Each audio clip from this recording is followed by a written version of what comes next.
We're getting a lot of reaction to our story about bank employees losing their jobs only to be replaced with temporary foreign workers. And some of that reaction came directly from the head of RBC today in an exclusive interview with our senior business correspondent, Amanda Lang. That's coming up. But first, Kathy Tomlinson with more stories from more employees at more banks. It appears they're in every major bank. Foreign contractors here temporarily taking over work that will go overseas while Canadian workers go out the door. I had to train one of the guys to do the job I was leaving. Juan Terrazas worked in IT for TD Canada Trust. He says he and dozens of others were let go last year after temporary workers showed up to learn the ropes. My salary, my vacation, my bonus, everything just went out the door. I was replaced by an employee hired from Mahindra Satyam.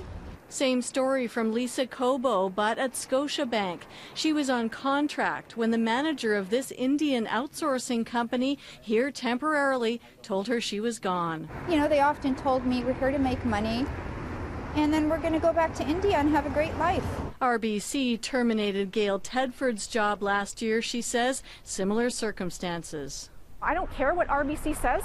I know what they did to me, and I know what they did to many other workers, and what they're doing is totally unethical and unacceptable. Joanna Ganachinska also saw her RBC job go to a foreign worker. That's why they came here to train on the jobs that we were doing. They had no skills whatsoever. We heard from BMO staffers and some from CIBC saying it's happening there too. There's a flood of upset IT workers, many now unemployed. The opposition leader is taking up their cause. The employee who's losing his or her job doesn't care what kind of a loophole it is. All they know is that we have a Canadian government that is allowing this to take place. As many Canadians join in. My last check at the Royal Bank of Canada.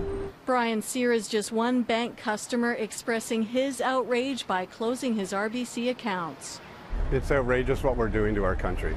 On Facebook, there's a boycott RBC page, nothing less than national outrage. The immigration minister says it's against federal rules for any foreign worker to come here, even temporarily, if it costs a Canadian their job. It's clear now, though, this type of outsourcing is common and many Canadians want it stopped. Kathy Tomlinson, CBC News, Vancouver.